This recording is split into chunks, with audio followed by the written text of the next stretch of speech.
What's up, guys? If you're listening to or watching this, then you are about to hear a preview of one of our bonus episodes of The Aux, only available on Supercast. On Supercast, we drop 2 bonus episodes of The Aux per month, which is over 3 hours of premium podcast content, plus the full video version of the other show I host, the Auxoro podcast, where I sit down with athletes, scientists, creatives, and others to discuss the exciting work that they do. Go to auxoro.supercast.tech today to subscribe and join Auxoro Premium. Thank you, and enjoy the preview.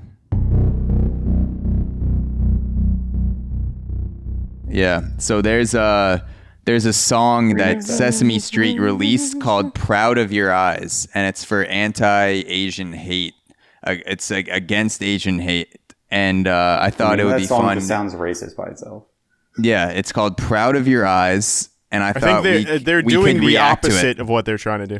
Yeah, we could react to it. I'll play the audio for you guys listening, and we can listen to a little bit of the song, and you can give me your thoughts, and we'll all chime in. And all right, we all sing along. Let's see if this does the job. Someone said things that made you sad. You were beautiful all along. Already way too serious. You're beautiful all already. Along. Can both of you guys hear that? Already sounds like an opera and way too serious, but yeah, let's keep going. Serious? All right, let's keep going. They should have had the count singing. Your eyes are wonderful. Your eyes are wonderful. And the girl here with me, I see, is someone wonderful.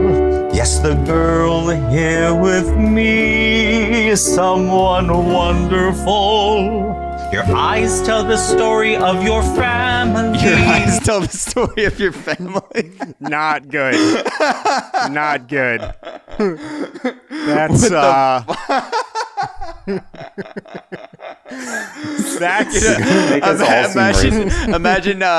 imagine someone was asking you about your family, and then they're like, "Wait, no, let me just look into your eyes. I can tell everything about your family. Just let me look at your eyes for 5 seconds." Your eyes tell the story of your grandpa.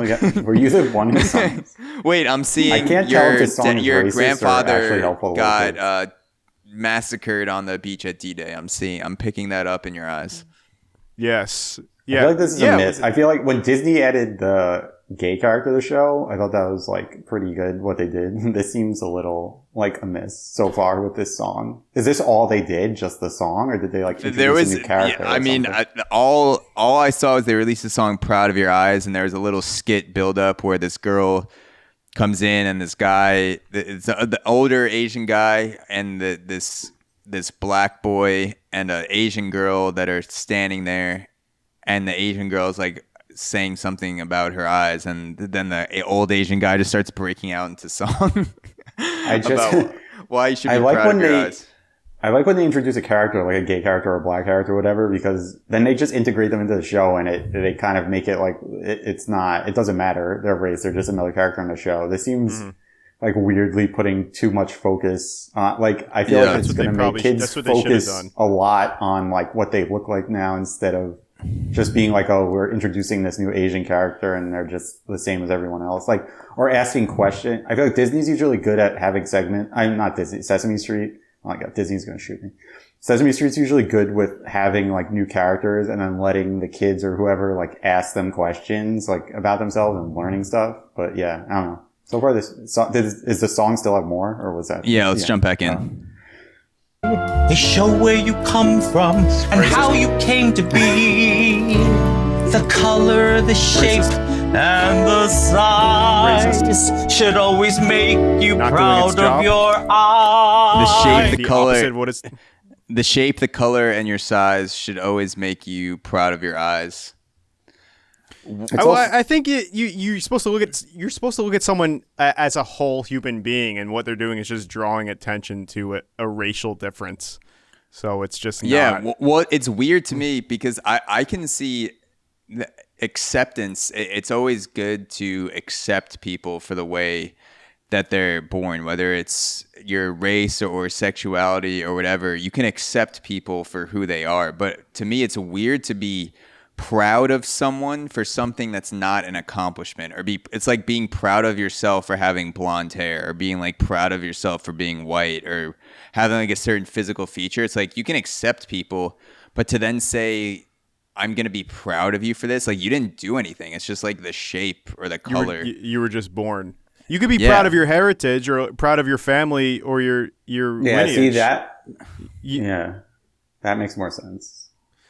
Sorry. No, that's a good point. I could see it if you're gonna like being proud to be Asian. I get that, but like to be proud of the shape of your eyes, I know it has to do with being Asian, and I understand it, but it's also like a weird signal to send to kids that you should be proud of a physical feature, because I feel like it just like the problem is that people are stereotyping based on eyes, and like I did it when I was younger. Like you pretend to be Asian and you fucking pull your eyes and you're like, I'm Asian. For yourself. Yeah, exactly. I'm the only one who's ever done it. I said, I actually I'm going to tape my eyes for the next podcast. Yeah.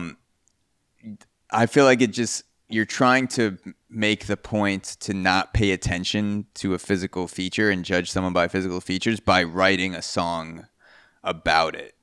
And to me, it like doesn't really add up. But then again, I'm not a writer on Sesame Street, so they could have been trying to be like, well, if we sing this song about it, it'll normalize it. But yeah, I guess what you're saying about being proud of something, because like if a black person is talking about black pride, they're not talking about like just their literal skin color. They're talking about their heritage. Like it makes more sense to like bring heritage into it. Yeah, I mean, I don't know. It might work. I mean, little kids, it's obviously, it's aimed towards very young kids. So it's like, you can only be I can't think of it. I mean, they could only make it like so complicated. They're probably trying to make like a very simple message for a little kid to understand. But let's play a little bit more. Let's play a little bit more, and then we'll keep going here. Yeah, here we go. I want to. Maybe your eyes look different from mine. They're part of who we are. But when we both smile, our eyes both shine as bright as any star. All right, a little bit nasally voice. I want to say, like, I feel like whoever was singing right there just like held their nose and was like, "Star, proud of any star." In the writing room, they're like, "What if we go like star?" Yeah, maybe he was. Make fun of the Muppets. Yeah, I mean that's it's just weird. Like I don't even know if it's right or wrong. It's just a weird thing to write a song about. I mean, there is a whole culture of like eye surgery in Asian countries. I mean, it's obviously an issue. I don't know. Do people get their eyes surgically altered? That's a common thing. Like not just it's super plastic surgery to get rid of wrinkles, but people are actually changing the shape of their eyes.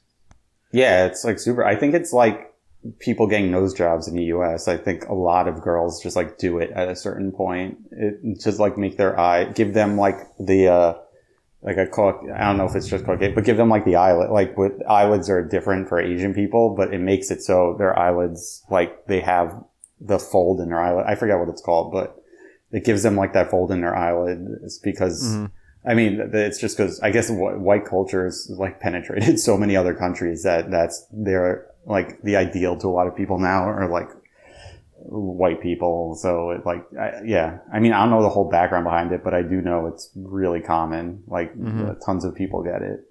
So people are seeing white movie stars and models, even though most, like if you're in Japan or something, most people around you are going to be Japanese, but you're saying kids are seeing American movies and things in pop culture that are American, and they're getting their eyes to change more with the westernized standard of beauty. They're surgically altering the shape of their eyes to do that, to fit more in line with that.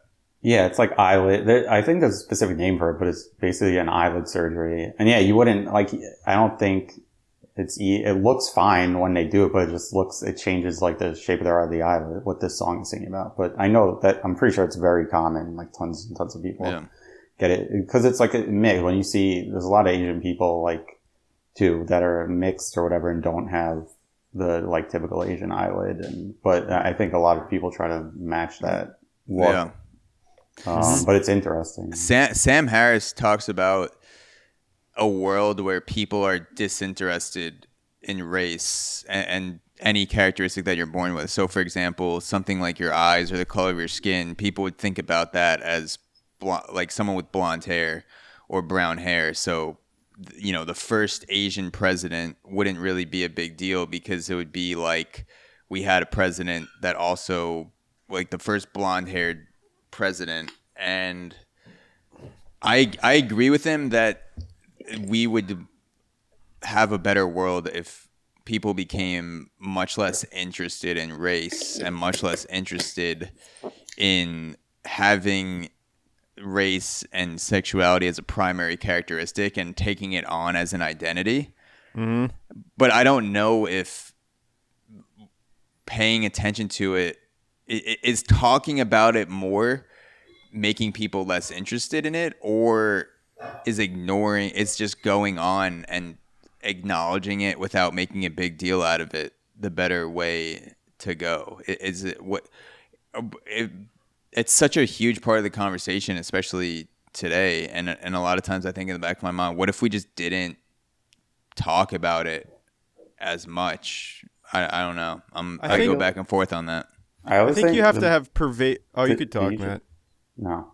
Yeah. Go ahead. Dave's allowing you to talk. Dave's allowing you to talk. I was going to say the biggest thing to me always with race, I feel like people could do is just, you son of a bitch. Just allow people to ask them questions, even like ridiculous questions, like in terms, like we're talking about Asian peoples in this song. Like I should be able to go up to an Asian person in like a non-malicious way and just be like, what's the deal with your eyes? Like, why are they like that? Like, I feel like that if people were just all became like comfortable and open with doing things like that, and then everyone could get all their questions out. I mean, obviously we're not going to get rid of everybody that's racist, but at least a lot of people could start to feel more comfortable and forget about it. Like, I feel like we're not going to stop noticing it until everybody's comfortable with getting asked questions about whatever. It doesn't just have to be their race, but anything about them, culture, race, without, because right now it's like, definitely a faux pas still. Like with your close friends, you're probably not going to care, but you can, but most people aren't going to go up to like someone of a different race or culture on the street randomly and like ask them a very specific question of it. It's just seen as like rude. But I feel like that should be the same as like being like, hey, what type of coffee do you drink? It should be like the same thing. I feel like that would change a lot. I feel like there are a lot of people, especially in the Black community, there are a lot of people that always talk about how like everybody should be okay basically with just like having discussions with their friends or people they know, because it's like how you can't learn anything unless people are willing to talk to you. I think it'd be the same thing with any race or culture. I think if we just don't talk about it, then people will just keep wondering, like they'll make up their own decisions in their head and they're not going to know how people truly feel about something. Yeah.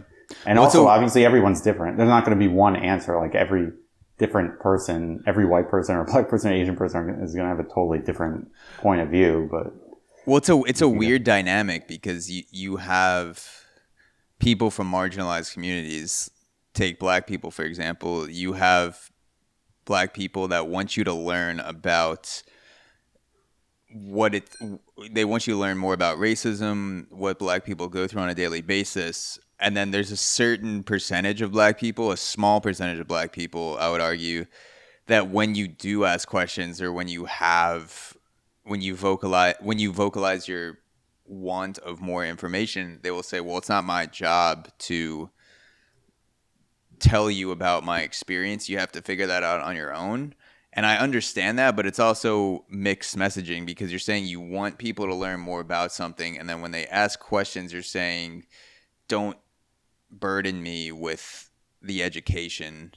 And for me, if I think someone would be better off learning something, I'm not going to take 6 hours out of my day to teach them something, but I would talk to someone for 15, 20 minutes or whatever, just in passing, telling them about something they wanted to learn and podcasting or whatever it was, baseball, sports, so that they had a better perspective. So to me, there's a lot of mixed messaging when it comes to this sort of race educational discussion. Yeah. And then also sometimes someone might get offended, or someone might feel or say something like you haven't lived what I lived, so you can't understand. But I think all that stuff is ridiculous. Like you don't have to be something or live something to like understand something necessarily. Like you don't have to be like an astronaut to know like it's dangerous to fly to the moon or something. Like, I don't know. Right. I also think that's kind of a ridiculous statement. I feel like everyone should just be open, and it might not be easy all the time, but I feel like we live in a world where everyone's like scared to ask anything that's like